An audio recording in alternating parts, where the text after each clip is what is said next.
Oi, boa noite, pessoal.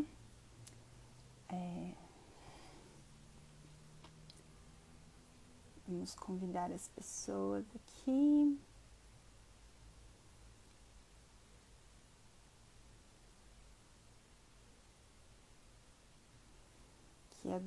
Essa live vão ser com 4 pessoas, então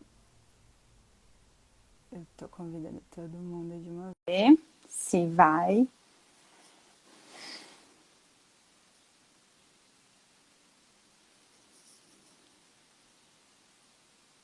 Boa noite.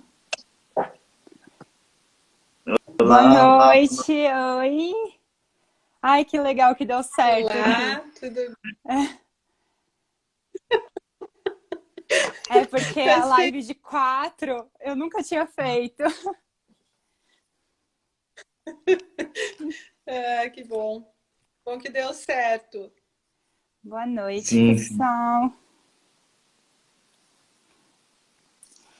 Deixa eu só ver se a Maria Eugênia ela tá conseguindo entrar. Aí a gente já começa.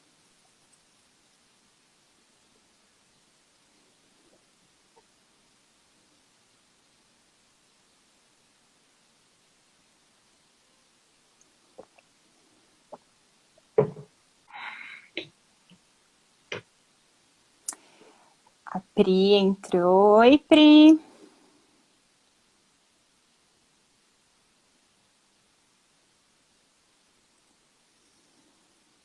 O convite foi. Vamos ver se agora ela entra.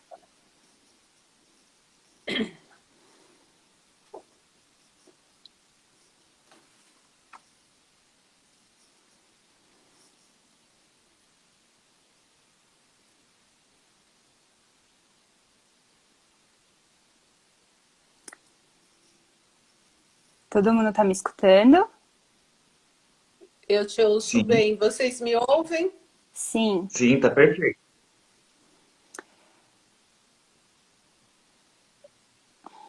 Pior que eu não tô conseguindo cancelar o convite para chamá-la de novo. Bom, vamos começar.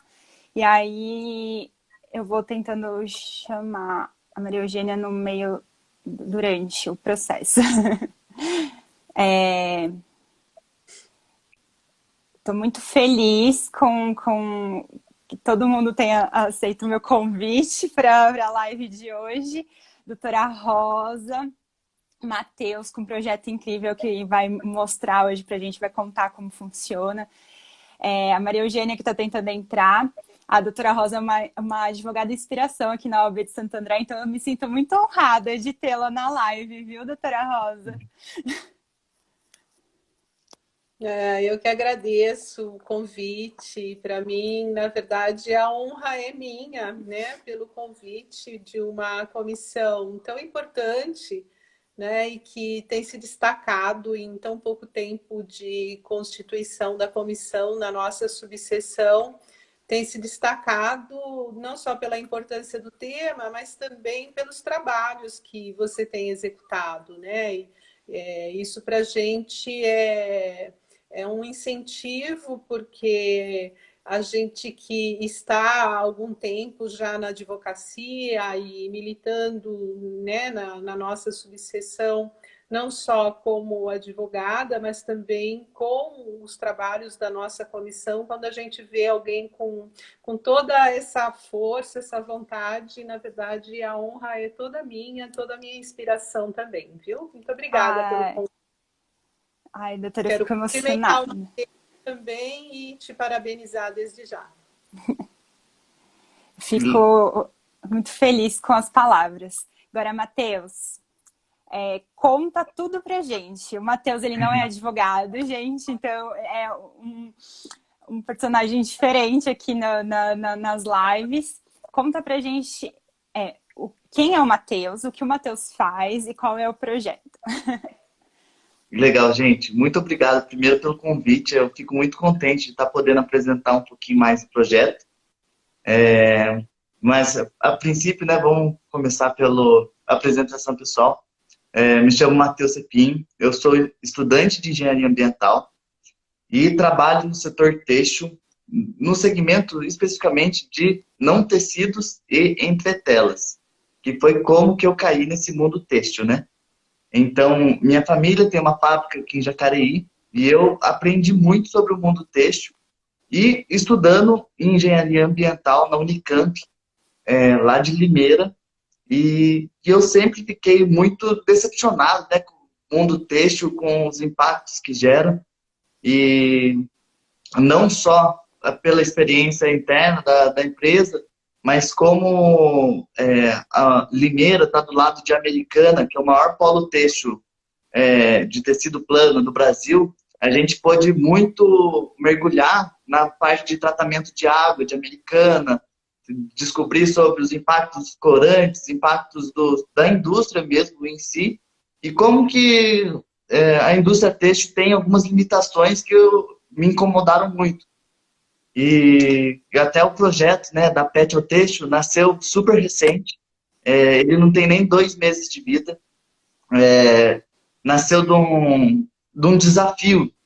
Foi um desafio proposto pela PepsiCo, a empresa dona de várias marcas aí bem conhecidas. Ela propôs um desafio para a América Latina toda, que era repensar a embalagem de garrafa PET, e a outra era reciclar a embalagem de garrafa PET. E eu, como estudante de engenharia ambiental, vi aquilo, achei super curioso, mas tinha um prazo super limitado, foi em fevereiro agora, né? Eu não tinha equipe, não tinha propósito, não tinha nada.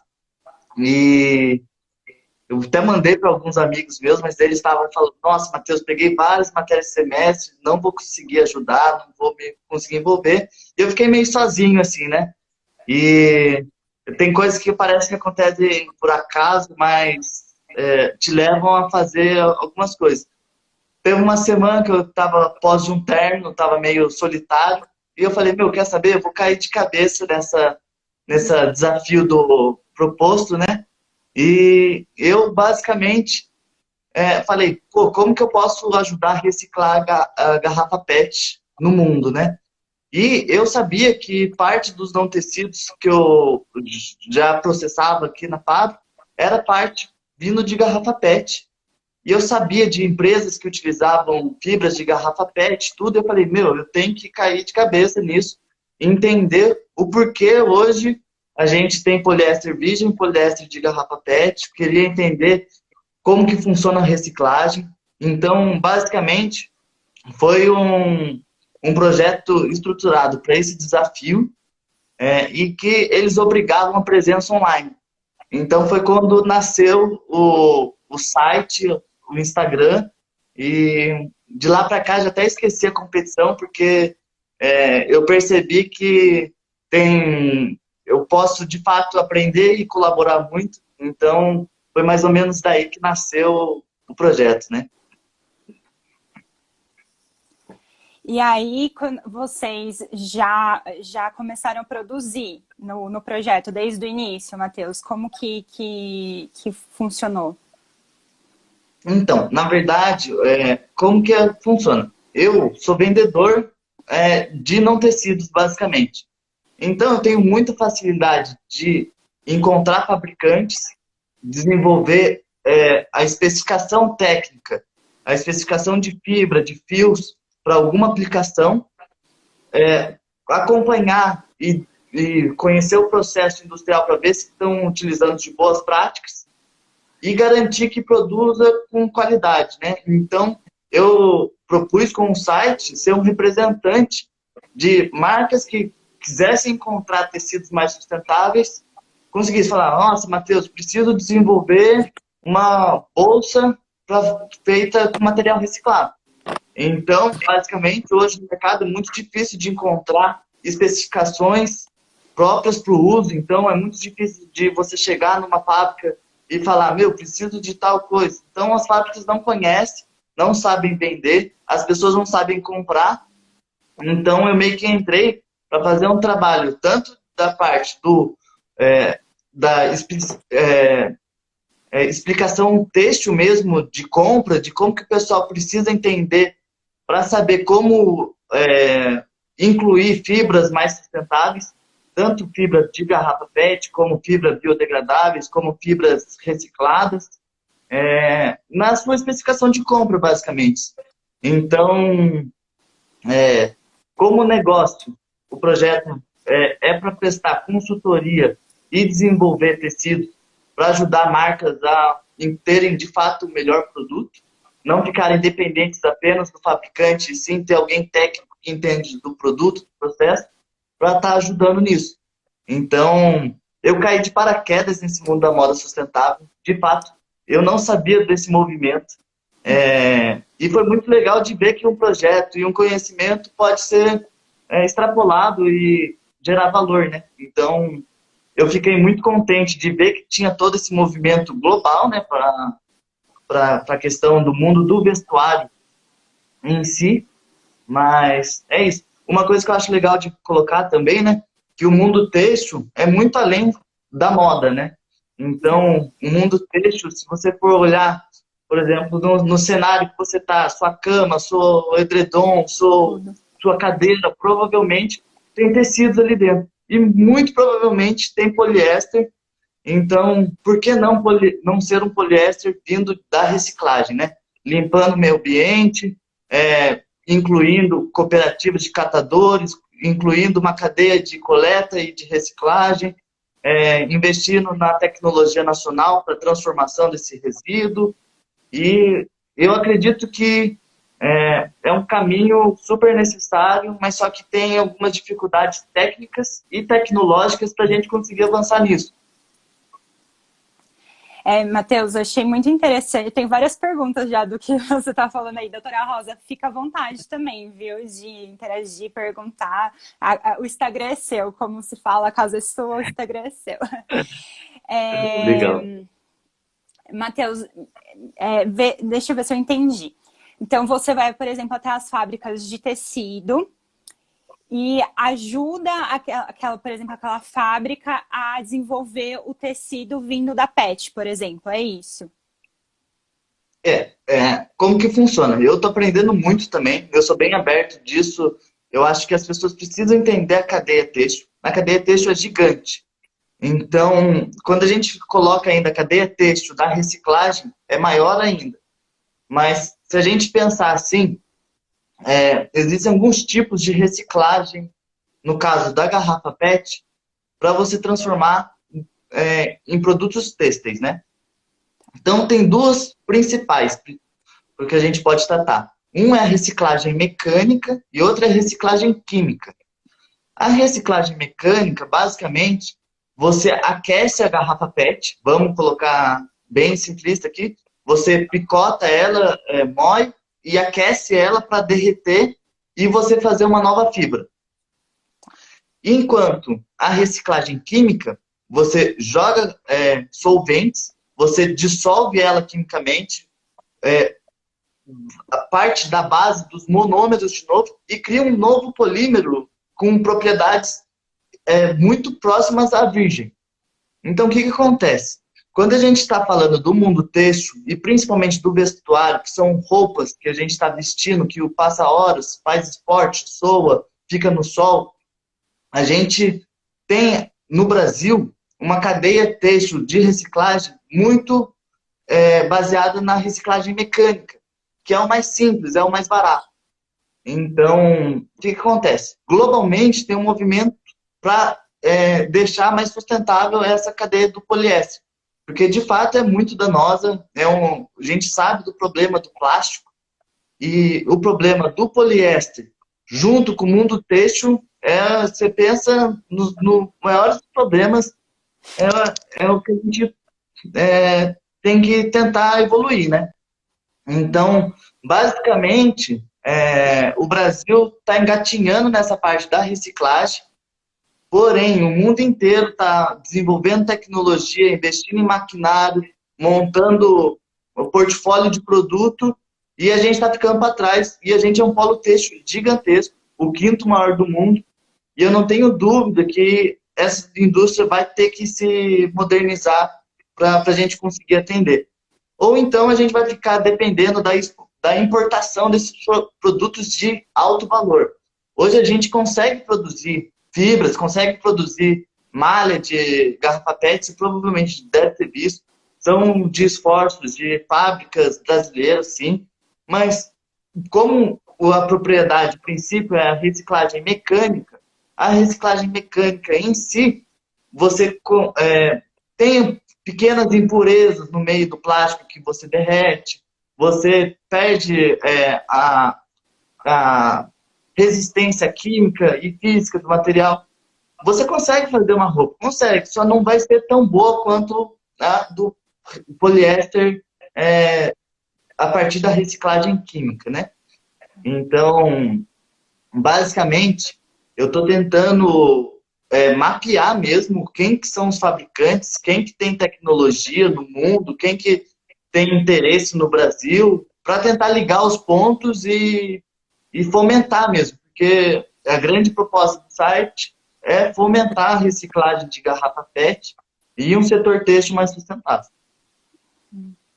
Muito bacana, Matheus. Estou encantada aqui com toda essa sua disposição e esse seu projeto, né? Certamente ele trará bons frutos, principalmente para esse ramo de atividade, né? Que, a rigor, o ramo têxtil é um ramo que, falando do meio ambiente, para o meio ambiente, é um ramo que nós temos ele como uma atividade que polui muito, né? Um ramo têxtil, ele veio desde há muito tempo trazendo sérias complicações, até que chegaram tecnologias novas e que reduziram um pouco os poluentes, como a parte de tinturas, né? A forma como eram produzidos os tecidos, de fato, cresceu muito. E agora, com esse seu projeto, que seguramente você vai encontrar caminhos aí que possam te auxiliar no desenvolvimento final, né, de produtos com PET. Agora, a rigor, a PET, alguns tipos de PET, como você disse, elas já estão muito procuradas no mercado, porque elas têm uma destinação já para vários outros fins, né, Matheus? Qual é o tamanho da empresa que você atua, que você trabalha? Então, a empresa que eu citei anteriormente é uma empresa da minha família, então não tem nada a ver com esse projeto pessoal, porque como eu estou cheio de ideias, tudo, eu não consegui encaixar todas essas necessidades e dentro da empresa, então eu achei melhor seguir por conta, né? Mas, voltando ao assunto, existem principais 4 tipos de poliéster reciclado a partir da coleta seletiva, né? Um é o poliéster verde, sabe aquelas garrafas verdes que você vê de refrigerante? É um tipo, é o mais barato. E existem diferenças também de acordo com o estado, né? Então, digamos assim, um fardo de garrafa PET sujas tem um preço. Mas eu não estou nem entrando nisso. Estou pensando já depois da separação, da moagem do material. Vamos imaginar já mais processado, né? Então, existem 4 tipos principais. Uns são chamados de flakes. Imagina, flake é basicamente um pedacinho pequenininho de garrafa PET cortado. Então, o mais barato de todos é o flake verde, certo? Depois dele tem o flake cristal. E temos também o flake cristal grau alimentício. E o flake cristal têxtil. Então, quando a gente pensa assim, são diversos compradores diferentes, tá? Hoje, no mundo dos plásticos, está sendo tratado como commodity mesmo, sabe? É uma coisa até triste de falar, porque o mundo inteiro tem tanto plástico que uma garrafa PET aqui do Brasil é a mesma coisa que a garrafa PET lá da China.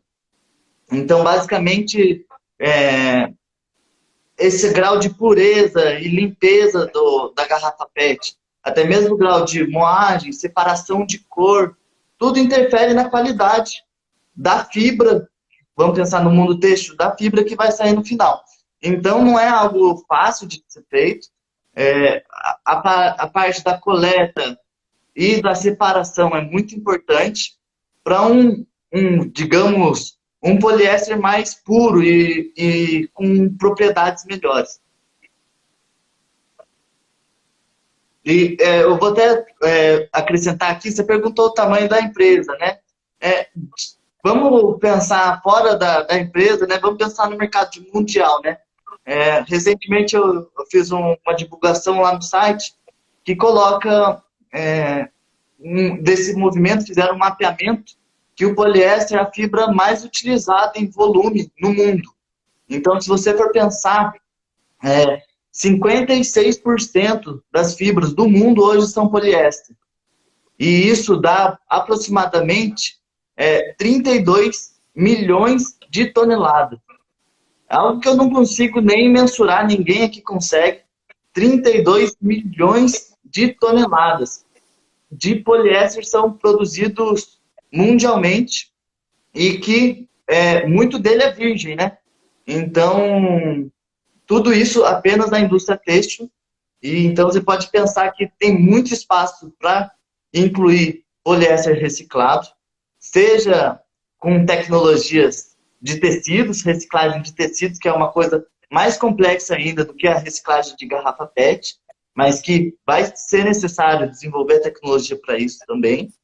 Mas, a princípio, são muitos compradores de poliéster no mundo. Tem muita gente interessada num resíduo para reciclar. Então, a cadeia têxtil é apenas um desses elementos e que eu acho muito interessante fazer essa inclusão no poliéster reciclado. Então, uma das grandes questões do uso do poliéster virgem frente ao poliéster reciclado é o custo. Então, hoje, por questão de demanda e oferta mesmo, o custo do poliéster virgem é muito mais econômico. E, então, com a tendência do tempo, com mais empresas utilizando esses poliésteres reciclados, seja por fomento mesmo, seja por inclusão da pauta da sustentabilidade dos seus produtos, na sua visão, cada vez mais vai ficar mais econômico para estar fazendo frente ao poliéster virgem. Você sabe, Matheus, que é uma coisa que eu e as meninas da comissão, em toda reunião a gente comenta como é caro a produção de tecido no Brasil. Assim, é muito caro. Assim, a gente hoje em dia não tem nenhuma cadeia da moda que é 100% brasileira. Não tem porque é caro, né? Então, normalmente, os tecidos vêm da China, né? Assim, a grande maioria dos tecidos vem da China. E foi muito importante você ter falado do poliéster em questão da porcentagem de que é usada no mundo, porque, assim, os outros tecidos são muito caros. Algodão puro é muito caro, linho puro é muito caro. Então, se não é só poliéster, é poliéster misturado com algum outro tipo de matéria-prima, né? Uhum. Isso que é importante, falar do poliéster. Poliéster tá em tudo, né? Que a gente usa hoje em dia. Luiz, eu até queria fazer um questionamento para você, que é uma coisa que eu penso muito, assim, tanto nesse tema da moda, né? Porque, a meu ver, eu fazendo conta de rendimento, de preço por quilo, preço por metro, eu acho muito econômico um tecido, como você falou, que é bem caro no Brasil, mas eu ainda acho muito econômico frente ao preço do vestuário que é vendido, comercializado. Porque a gente sabe que hoje o grande custo, principalmente, está na mão de obra e confecção do material.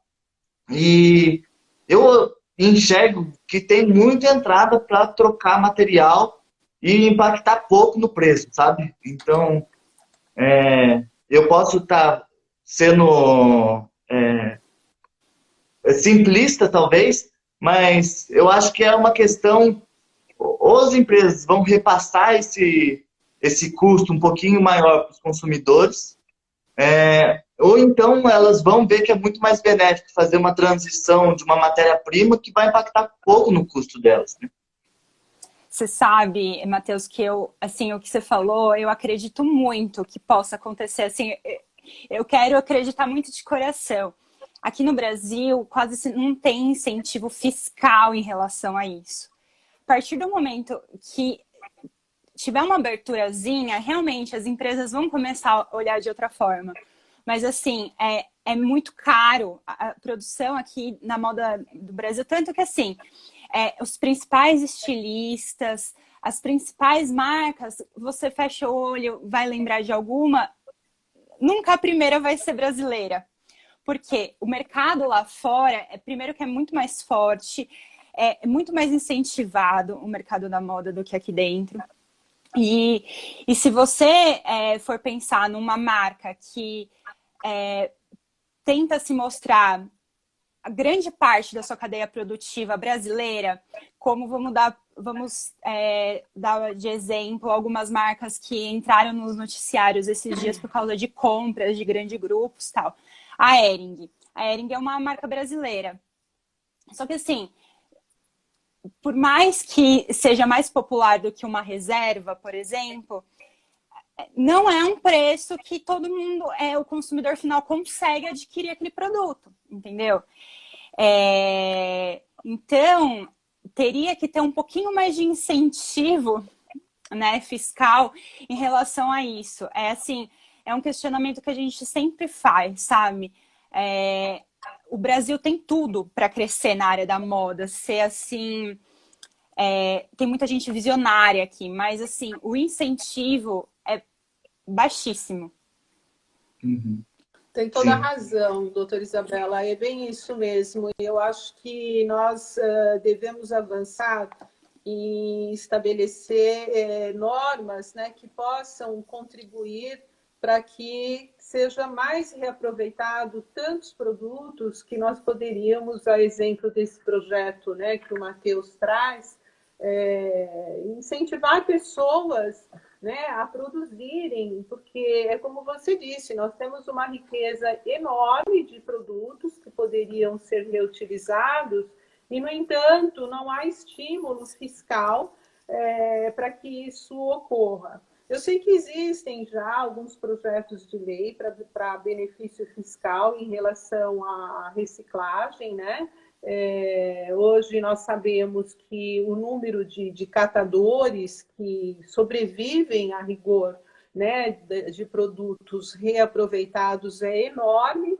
No entanto, esses produtos eles não são destinados para aquilo que poderia ser para o engajamento maior, muito maior, de pessoas que pudessem, como o Matheus, ser estimulado, né, a produzir mais produtos com essa reciclagem, né?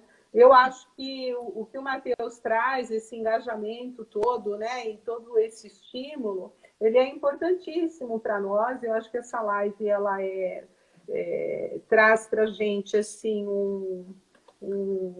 não só estímulo, mas também um avanço para que outras pessoas comecem a falar do tema, né? Eu acho que só o debate, e o Matheus ele deve ter participado já de inúmeras reuniões, eu acho que a engenharia ambiental nós temos aqui no ADC, né? E você faz aí no interior. Mas eu acho que levantar o debate, principalmente para quem está nessa área, para quem está estudando, e para que também as universidades possam estimular isso, né? Porque esses projetos têm que sair da academia, né? Das universidades. Os alunos têm que trazer isso para poder desenvolver.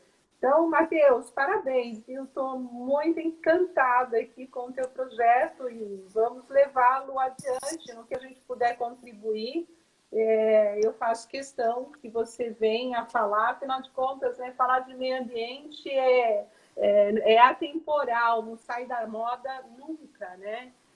E principalmente envolver no seu projeto a educação ambiental, né? Porque ele traz por trás do projeto a questão da educação ambiental, porque se ninguém reciclar, se ninguém pegar essa PET que foi lá no mercado, que adquiriu, trouxe para casa, e ele jogar no lixo comum, né? O teu projeto não vai adiante, né? E nós Legal, sabemos o doutora. Agradeço muito quanto, as palavras. você sabe o quanto nós precisamos avançar nisso. Você sabe que nós temos uma norma, uma legislação a Política Nacional de Educação Ambiental, Matheus, que é de 1999 e que foi regulamentada em 2001. Portanto, ela é maior de idade, ela tem 20 anos.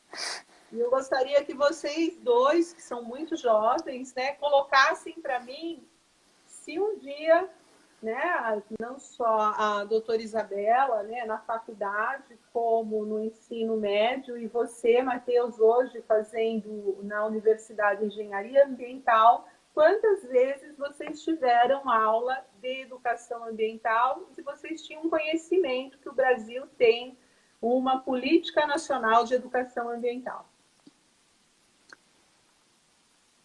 Quer responder primeiro, Matheus?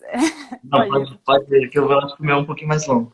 Olha, doutora, eu vou falar assim, que na época da escola, eu lembro, quando eu era, assim, primeira série, algo assim, eu lembro que foi falado muito na época, na escola, que a gente tinha que aprender a reciclar, na escola tinha os lixos coloridos para a gente ir lá e colocar o plástico no lugar certo, o vidro no lugar certo, enfim, né? E durante a faculdade, eu tive aula de direito ambiental, mas dentro de difusos e coletivos, que eles pegam essa matéria e colocam várias lá dentro, né? E aí, a faculdade, eu percebo que falta na faculdade de Direito um aprofundamento maior em direito ambiental. Mas, por outro lado, eu também vejo que a falta de interesse deles é porque, por exemplo, na prova da OAB, a primeira fase só tem 2 questões, né? Então, a faculdade, ela quer projetar no aluno alguém que passe no exame da ordem depois e se torne advogado. Se você quer procurar essa área depois para se especializar, ótimo, né? Mas na faculdade eu senti muita falta de me aprofundar mais, sabe, doutora? Muita mesmo, ainda mais agora, entrando na área do direito da moda, e a gente se depara muito com questões ambientais. O Matheus trouxe o projeto dele, eu sinto muita falta de ter tido na época da faculdade, sabe? É um aprofundamento maior. Matheus. Legal. Quanto a mim, doutora Rosa, eu tenho que ser bem sincero contigo que eu posso falar que eu até fui um privilegiado, assim, que eu tenho boas lembranças de feiras de ciência, de algumas pequenas atividades pontuais, nada organizado e estruturado, mas foram pequenas sementes que foram plantadas em mim assim, quando eu era criança, que é uma das coisas que me faz levantar hoje e querer fazer educação ambiental. Então, basicamente, eu estou aqui hoje, foi um processo de mudança. Antes eu fazia engenharia mecânica e eu saí da engenharia mecânica, eu não estava gostando muito dos valores apresentados no curso e eu comecei a trabalhar na fábrica aqui da minha família. E nesse meio tempo, fazendo cursinho de noite, trabalhando, eu recebi um convite para fazer um curso de gestão e educação ambiental pela bacia hidrográfica aqui do Vale do Paraíba, que fica aqui na região de Jacareí, São José, todo o Vale do Paraíba, né? Então, eu tive o pernilonguinho assim, da educação ambiental me picou nesse ano, sabe? Foi em 2016, eu fiz esse curso de gestão e educação ambiental e não parei mais. Então, já fiz alguns outros cursos de comunicação e educação ambiental pelo Ministério do Meio Ambiente. Desde que eu entrei na Unicamp fazendo engenharia ambiental, eu fui para frente da comunicação e de design. Eu gosto muito de desenhar e de fazer pôster, fazer banner, fazer pesquisa e colocar na cara das pessoas que, você está vendo o problema, você tem que fazer alguma coisa. Então, meio que eu tenho essa meta mesmo de vida de tentar trazer um pouco mais de educação ambiental. Às vezes sou chamado de eco-chato, às vezes sou chamado de chamar de tudo, né? Mas eu não ligo não, porque uma coisa que essa semana foi até engraçado que comentaram comigo, que eu não preciso provar nada para ninguém, assim, sabe? Eu acho que o problema de resíduo está muito escancarado. Qualquer pessoa que sai da porta da casa hoje tem uma sujeira enorme na frente, sabe do quanto de resíduo ela gera, como que está bagunçado isso, e falta de liderança do governo brasileiro, falta de política pública para isso. Então, eu adoro estudar isso, mas eu sinto uma grande ansiedade, eu acho que talvez, porque parece bem complexo de mudar hábito de consumo, mudar uma cultura mesmo. Não é só do brasileiro, é global mesmo. Todo mundo, a gente que é jovem, e até mesmo você, doutora, a gente está herdando esses problemas, sabe? Uma coisa que a gente precisa entender que o consumidor, ele é responsável sim, mas não é somente. Então, as indústrias que oferecem um produto, vendem aquele produto, é super responsável também. Então, hoje, você não encontra na informação de uma camiseta, por exemplo, onde descartar, como descartar. Eu tô com um problema enorme que eu não sei o que fazer com as roupas que estão sobrando, que eu não estou gostando mais. Eu até assisti algumas outras lives ali sobre a Dondoca vende tudo. Eu acho super legal como as mulheres conseguem fazer essa parte do brechó, mas eu, como homem, eu procurei muito, tentei incluir, mas não consigo. Então, eu acho que a questão financeira mexe um pouco no bolso das pessoas e fazem elas darem o primeiro passo. Porém, a política pública é o que vai dar o direcionamento para o setor, vai dar tranquilidade para as pessoas investirem, vai dar tranquilidade para as pessoas mudarem o portfólio de produtos que eles têm. Então, hoje eu vejo a política pública brasileira, tenho o privilégio de estar estudando isso e pensando com professores renomados disso, tudo. Eu acho muito legal, porque a gente vai abrindo as legislações brasileiras e são super completas, né? Principalmente na parte ambiental, o pessoal fez de tudo para estar super ligado.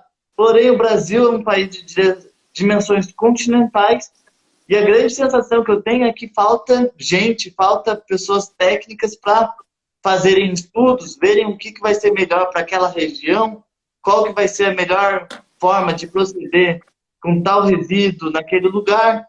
Então, a gente está engatinhando, ao meu ver, a gente está herdando problemas enormes, e não só a nossa geração brasileira, mas no mundo inteiro, né? Então, eu fico contente de ver tanta gente jovem assim, pedindo por uma moda mais sustentável, porque isso pede dos fabricantes, quem oferece os produtos, a se remexer um pouquinho e mudar, né? Eu acho que é importante isso.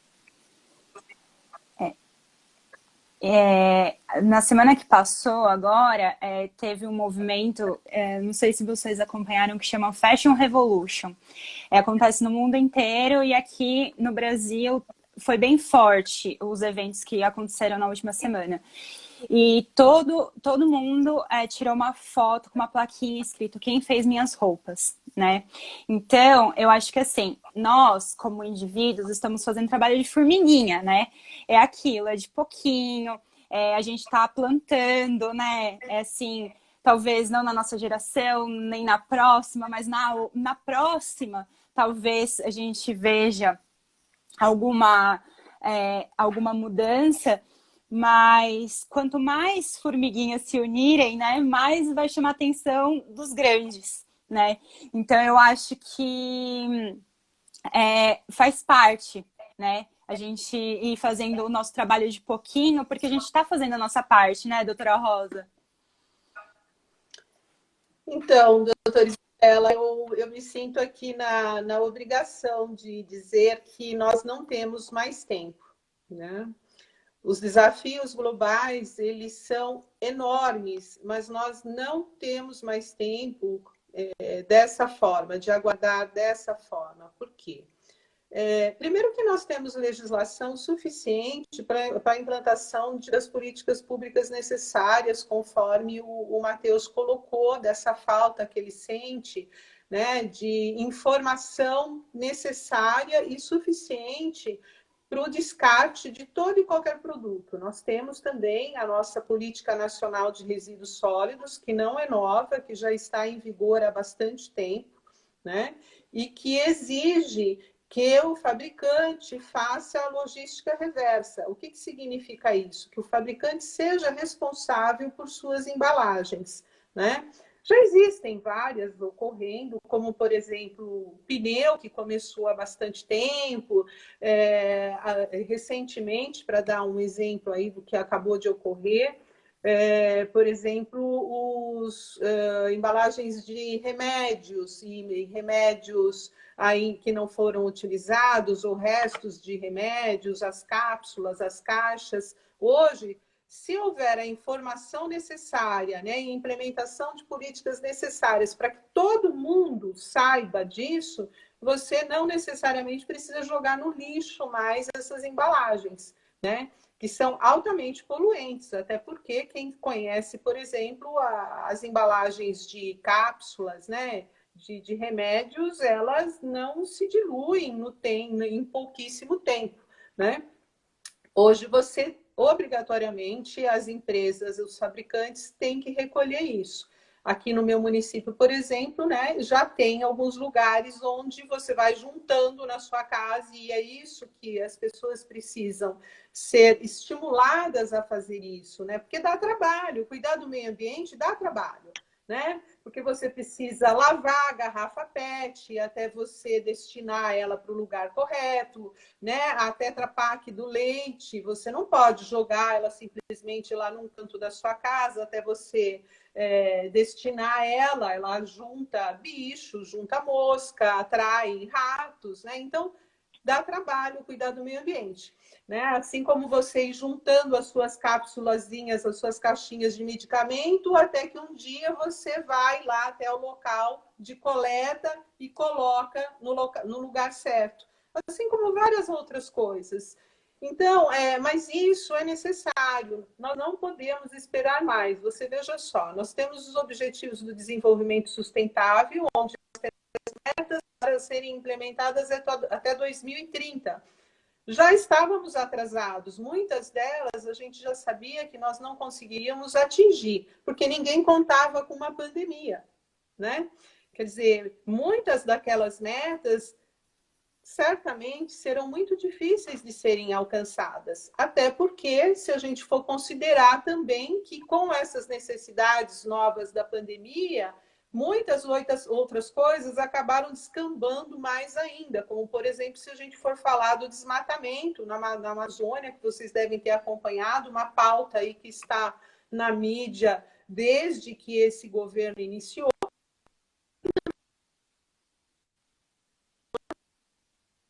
do Amazônia, não é isso? De esperança, de expectativa, é esse novo conceito que tem surgido, né?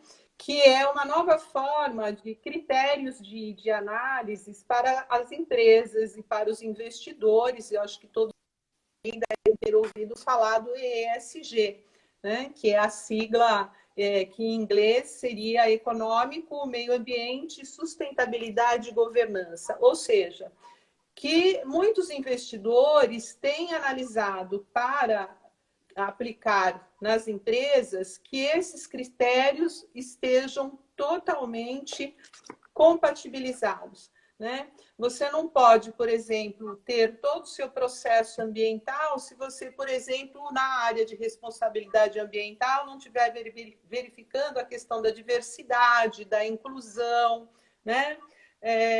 Se na área de responsabilidade social, por exemplo, você não obedece os critérios de equiparação salarial, né? Se o seu entorno você não cuida hoje os critérios de responsabilidade social e meio ambiente, não é só do seu portão para dentro, você tem que verificar toda a tua comunidade no seu entorno, se está adequadamente, se você não está poluindo, né? Se você está aquela comunidade no entorno da sua empresa, do seu empreendimento, se você também está olhando para ela, né? Dentro desses critérios de responsabilidade social. Na área ambiental, você, se a empresa está minimizando esses impactos ambientais, se ela se preocupa, por exemplo, com as questões de emissão de CO2, né? Então, tudo isso, além, por exemplo, da governança, né? Se ela adota as melhores práticas aí de governança corporativa, né? Se ela tem um conselho diverso, né? É outra temática também que nós temos ouvido diariamente. Aliás, hoje, para nós advogados, recebemos, né, uma super notícia, que as mulheres ultrapassaram o número de advogados na Ordem dos Advogados do Brasil, né? Legal, Então, a parabéns. governança significa isso. Praticar a transparência na prática, na prestação de contas, combater a corrupção, por exemplo. Então, esses novos critérios, né, estão sendo usados, esses fatores todos estão sendo usados pelos investidores, pelos analistas financeiros, né, fundos de investimento, para que escolham as empresas que vão receber o seu dinheiro. Ou seja, esses critérios, eles certamente darão uma nova balizada nas questões não só de responsabilidade social, mas também ambiental, de forma muito significativa. Essa é a nossa esperança e que bom que surgiu, né, esse novo critério para que a gente pelo menos dinamize, né, o alcance dessas metas que estão muito próximas. Nós estamos falando que essas metas são para 2030, né? Os ODS têm metas para 2030. Nós estamos em 2021 e ninguém contava com uma pandemia que pudesse, né, vir tão avassaladora da forma como veio, né, impactando a economia da forma como está impactando, colocando pessoas que já não tinham uma certa condição, né, de vida adequada, algo que a gente também tem ressaltado bastante, por exemplo, como você exigir de uma pessoa que está lá numa comunidade, né, uma comunidade simples, sem infraestrutura, sem condições, né, dignas de vida, que ela que não tem água, né, na sua torneira, água potável na sua torneira, que não tem esgoto tratado, né, que não tem a infraestrutura de um ônibus que passe na sua rua, exigir que essa pessoa pegue todos esses produtos, né, Matheus, e faça toda a higienização e leve de coleta. Quer dizer, essa conta a gente precisa crescer muito nisso para a gente poder, de fato, alcançar a sustentabilidade que todos desejam, que todos precisam.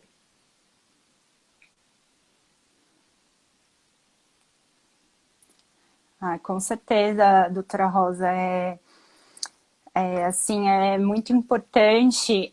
No mundo da moda tem um movimento que chama Moda Verde, que as empresas são classificadas, mas assim, é algo pequeno ainda, não assim, todas as empresas que entram. E eles não só classificam as questões ambientais em si, mas também questões de trabalho, como são as questões de trabalho dentro da empresa, enfim, várias relações, não só ambiental especificamente. Eu acho que esse projeto que o Matheus está trazendo é assim, Matheus, não desista, tá? Não desista, é importante. É muito importante, o setor têxtil precisa disso, porque assim, você pode ver, por causa da pandemia, as lojas não estão fechadas, o lockdown, o comércio e tal, mas todo mundo, pelo menos durante o ano passado, comprou uma roupinha pela internet, né? Então, é uma coisa que as pessoas não ficam sem, né? Então, precisa ser olhado de outra forma. Por isso que a gente sempre também trata sobre a moda dos brechós, né? Você não usa mais, tal. Então, põe aquilo para circular, sabe? Você não precisa descartar de uma forma errada, né? O brasileiro, principalmente, precisa ainda de muita educação nessa área, né? Sim, sem dúvida. Então, uma reflexão que eu estava tendo essa semana era sobre como o brasileiro tem lida com o hábito das compras de roupas e, digamos, o fim da vida útil dela, né? Então, eu estava até me questionando, porque, por exemplo, aqui em casa, meu, eu não me lembro de terem jogado tecidos diretamente no lixo. Ou virava pano de chão, ou virava pano para pia, o pessoal inventava um jeito de reutilizar ou doar para outras pessoas. Então, a gente tem que entender também que muito do matéria-prima têxtil, né, ela acaba tendo um ciclo bem específico dela, né, que eu acho que o vestuário é muito importante para dignidade mesmo das pessoas, né? Então, até mesmo essa questão de você estar descartando, você passando, doando para outras pessoas, a pessoa que recebe aquilo, que ela não se identifica com aquele produto, não utiliza, então você não resolve 100% do problema do resíduo, digamos. Então, o que eu acho muito legal de levantar aqui o questionamento pô, será que as últimas compras que eu fiz de vestuários foram corretas, adequadas, fizeram sentido para mim? E porque, meu, tá bom, eu comprei uma roupa esse ano e já não estou gostando mais, eu vou doar para outra pessoa. Você tá fazendo uma coisa legal, ok, super necessário, importante, tem que fazer isso, mas você não está resolvendo o problema. Então, um medo que eu tenho todo mundo está falando de moda sustentável, está tentando colocar, porém, inerente do consumo é o impacto ambiental. Então, as pessoas têm que entender que não só pensar no produto, mas sim no uso e na necessidade daquilo, né? Então, eu com esse projeto, vai relacionando várias coisas, né? E nesse meio tempo eu precisei fazer uma mudança e falei, meu, vou fazer uma limpa no meu guarda-roupa que tem várias coisas paradas, né? Uhum. E foi muito legal porque eu comprei essas roupas, eu me lembro de quando eu comprei essas roupas, foi com parte delas com o meu primeiro salário e teoricamente elas não foram uma compra sustentável pelo que muitas das empresas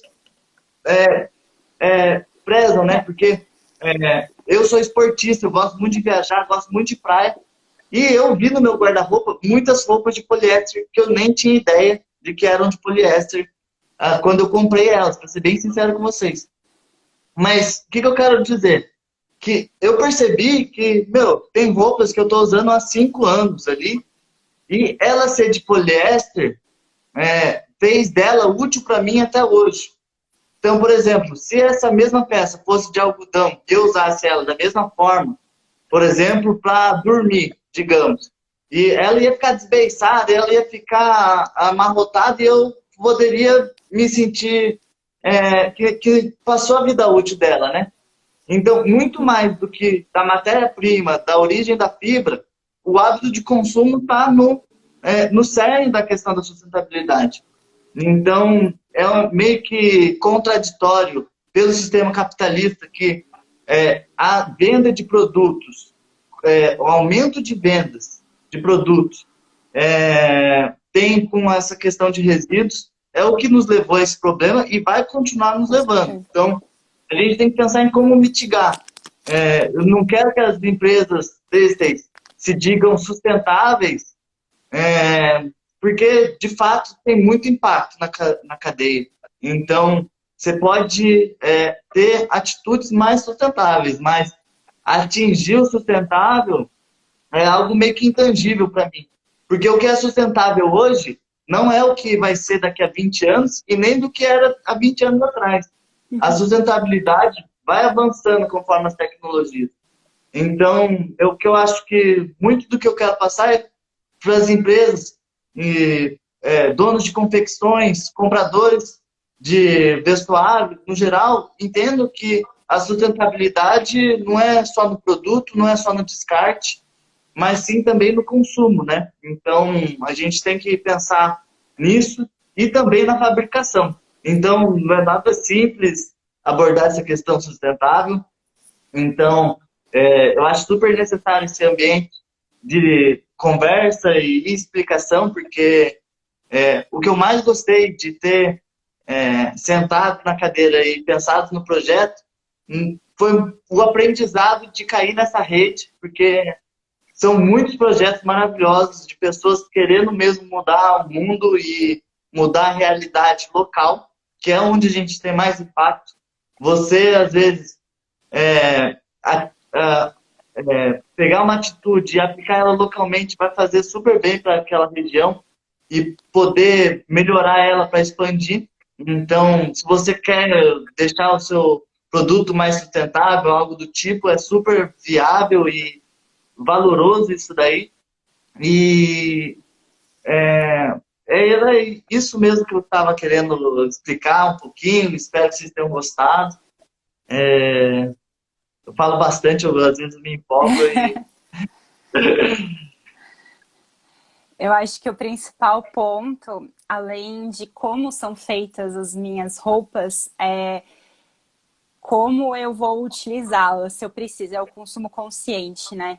Eu acho que o consumo consciente hoje está mais forte do que nunca, né? Eu acho que, principalmente agora na pandemia, a gente passou muito tempo dentro de casa, né?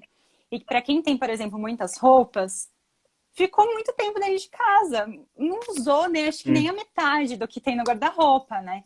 Então, a gente precisa também pesar nisso. Obrigada, viu, Matheus? Obrigada, doutora Rosa. Já vou passar a palavra para a doutora.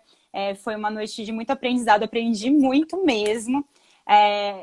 Queria, assim, agradecer de coração vocês, agradecer a doutora Andréia Tartucci, que é a nossa presidente da OAB. Eu já tô meio que encerrando, porque senão daqui a pouco dá 1 hora e o Instagram tira a gente tá falando no meio. Doutora Rosa. Eu que agradeço bastante pela oportunidade também. É sempre um aprendizado, né? Eu acho que trazer essa discussão, ela contribui com muitas pessoas, e em especial, né, para a juventude como vocês. E o que a gente tem que fazer é isso. Primeiro é ter a ambição de que dá certo, né? Esse sonho grande do Matheus, certamente ele vai despertar muitas pessoas e espero que ele tenha muitos seguidores, né? Esse engajamento, essa vontade de dar certo, né?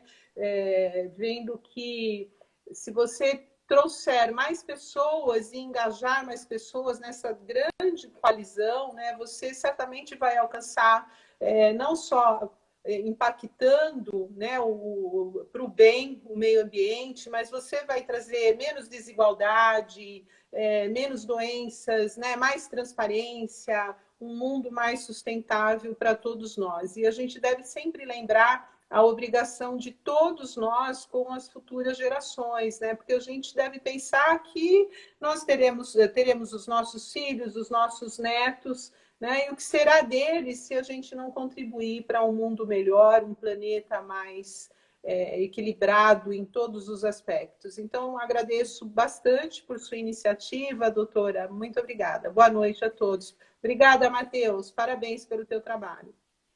Obrigado, meninos. Obrigado, doutora Rosa. Obrigado, Isa, pelo convite.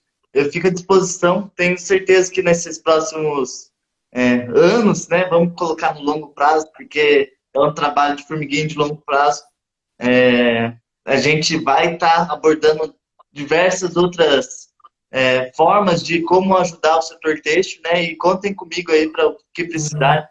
Vou estar aprendendo sobre o direito da moda também, que eu não conhecia esse mundo, mas eu vi que tem tudo a ver com o movimento ESG, com o movimento de inclusão social, vulnerabilidade, que está muito presente no mundo têxtil. E então, eu aprendi que tem uma categoria específica para isso. Eu já conhecia o tema, mas não conhecia a categoria. E achei muito legal, acho super importante também. E parabéns para vocês pelos trabalhos aí. Agradeço. Muito obrigada. Boa noite. Boa noite a todo mundo que assistiu, gente. Muito Obrigada. obrigado, pessoal. Tchau, tchau. Tchau. Tchau.